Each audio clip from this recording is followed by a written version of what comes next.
ونصلي على رسوله الكريم أما بعد فأعوذ بالله من الشيطان الرجيم بسم الله الرحمن الرحيم قال الله تعالى في كلامه المجيد يا أيها الذين آمنوا استجيبوا لله وللرسول إذا دعاكم لما يحييكم واعلموا أن الله يحول بين المرء وقلبه وأنه إليه تحشرون صدق الله مولانا العظيم رب اشرح لي صدري ويسر لي أمري واحلل عقدة من لساني يفقه قولي اللهم صل على محمد وعلى آل محمد كما صليت على إبراهيم وعلى آل إبراهيم إنك حميد مجيد.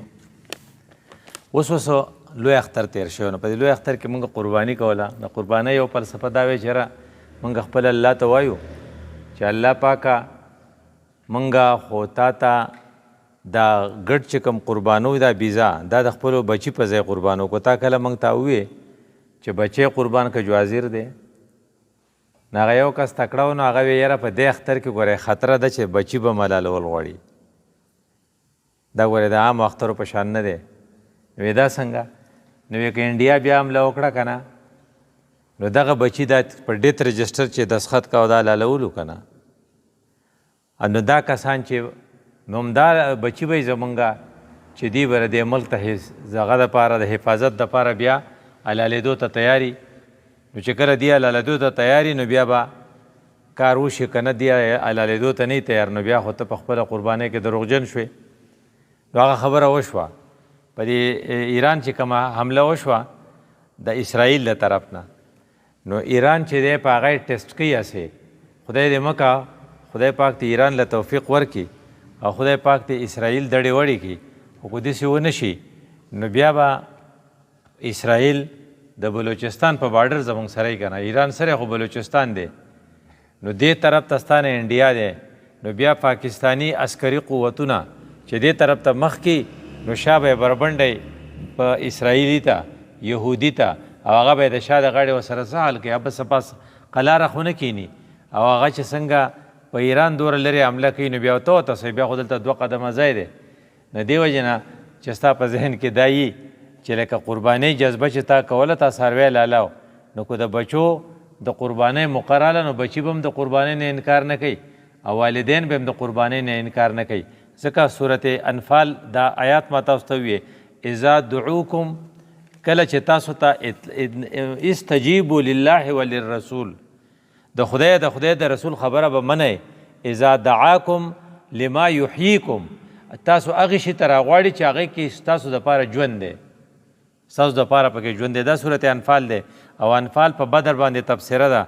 نو دې دا مطلب نه چې تاسو راشئ مونځ وکئ تاسو راشئ تسبیح واړوئ تاسو راشئ تلاوت وکئ چونکې جنگ بدر تیر شوی دی نو د بدر خبرې دي نو بدر کې څه وه په هغې کې 313 راغلي وو نو چې بدر څنګه هلته کې بدر و دلته اوس غزه ده نو وایي چې زما ستا دپاره پیمانه چې ده که نه نن سبا چې په ذهن کې دا خبره کینې چې د نن سبا پیمانه چې ده هغه غزه ده.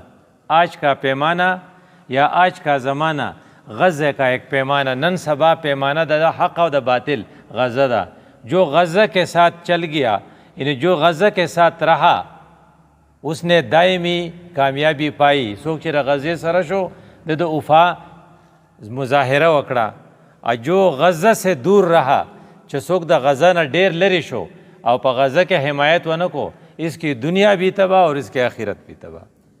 څنګه چې کوم کسان بدر له نو تلي دا هر وخت خپل بدري د اوس بدر چې دی دا غزه ده او غزه د پیمانه ده د خلقو د وفا او د بې وفایۍ دپاره. کم خلق چې د غزه حمایت کوي وایي چې هر وخت یې ساته دا درې خبرې اوس مونږ قرباني کړې وه نو دا درې خبرې په ذهن کې درې حدیث دي چې هغه ستا په ذهن کې هر وخت نمبر 1 من ماته ولم یغزو څوک چې مړ شو او غزا یې ونه کړه ولم یحدث به نفسه او ځان ته یې وریاد هم نه کړه چې هلکه ماله پکې څه کنټریبیوشن پکار دی زه تقریر کولی شم که زه تحریر کولی شم که زه چنده لیږلی شم که زه تور اخیستی شم که زه افراد تیارولی شم نو که په دې کې یو کار هم ده ونه کو نو ماته علی شعبة من النفاق دا منافق مړ شو.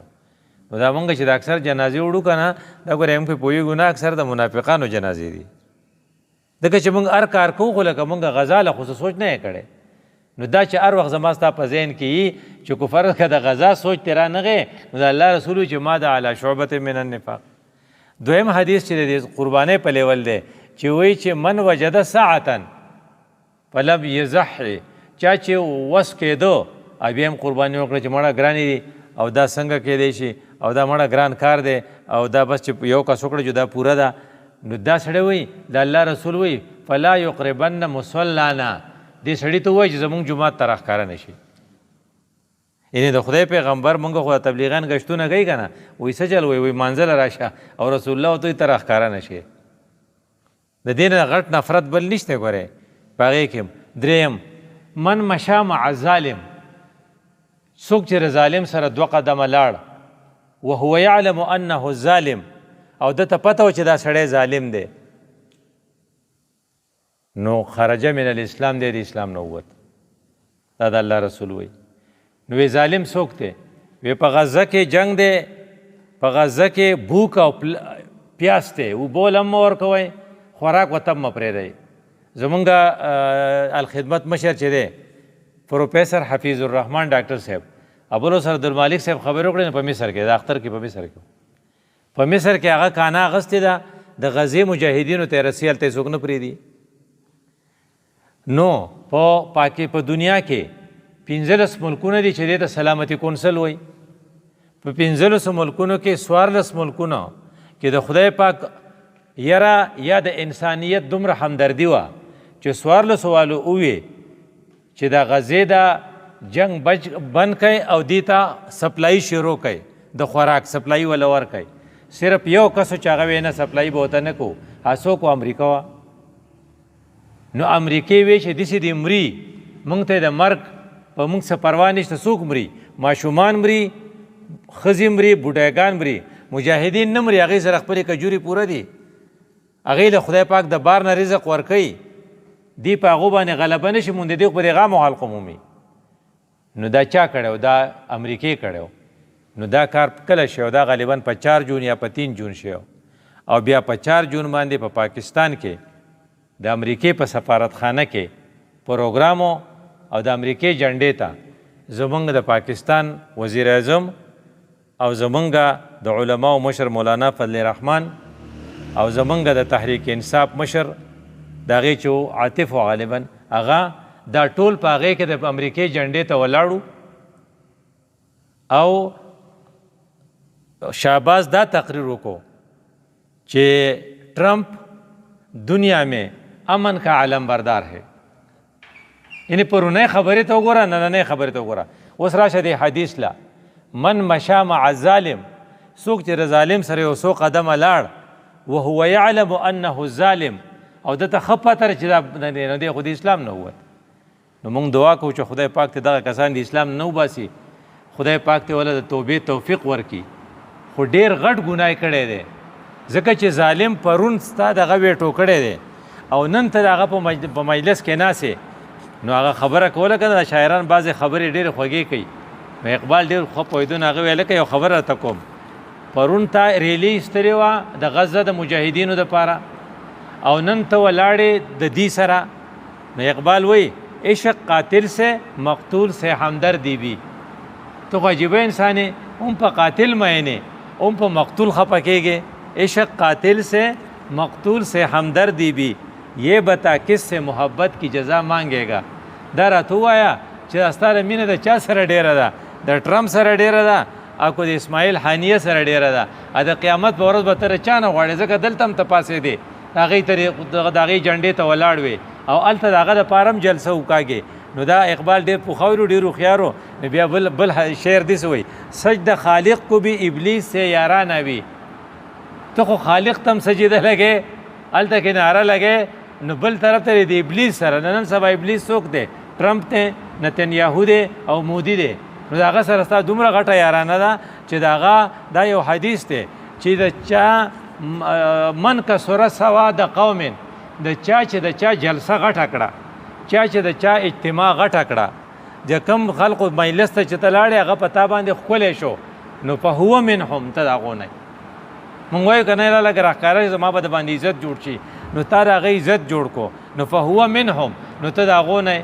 نو دی وجه نه هغه اقبال وی سجدہ خالق کو بھی ابلیس سے یارانہ بھی حشر میں کس سے عقیدت کا سلہ مانگے گا. د قیامت ورځ چې شي نو چې ته بیا چاته ولاړې چې ټرمپ ته به وایي چې ماله د خپل عقیدت سله راکه، اکنه اسماعیل حانیه ته به وایي چې ماله د خپل دغه راکه.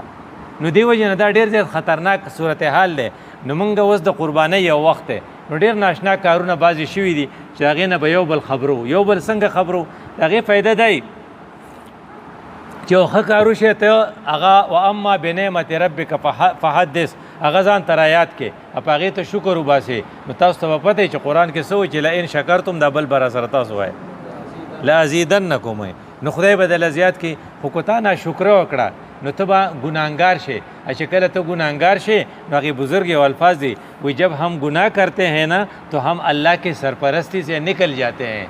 چې ته ګناه کوې نو بیا د خدای پاک د خپلې سرپرستۍ لاسو لرې کړي او بیا ته داسې پاتې شي نو چې هغه ګناهونه به لږ په ګوته کوي یو بل ته چې دا کو نو الله زموږ سرپرستی کړې ده. وی څه سرپرستی کړې؟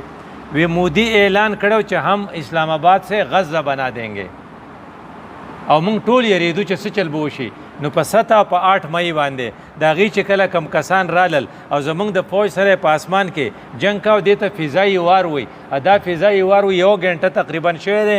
دا د دنیا طویل ترین وارس کې راځي چې په هوا کې 1 غنټه 2 جازونه جنګونه وکړي. خدای پاک پاکستان له دغه توفیق ورکړو چې هغې کسانو په هغې ځای حمله وکړی شوه چې کوم ځای سافټ کار نرځو یعنې جوماتونه یې ویشتل.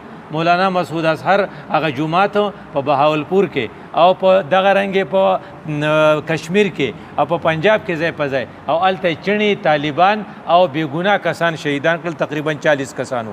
خو فوجي تنصیباتو ته یې غږ ونه کړی شو. پاکستان وی موږ به بدل اخلو او خلق ورته بدل واخلی. خو دا د چا خواب و خیال کې نه وه چې خدای پاک به د پاکستان سره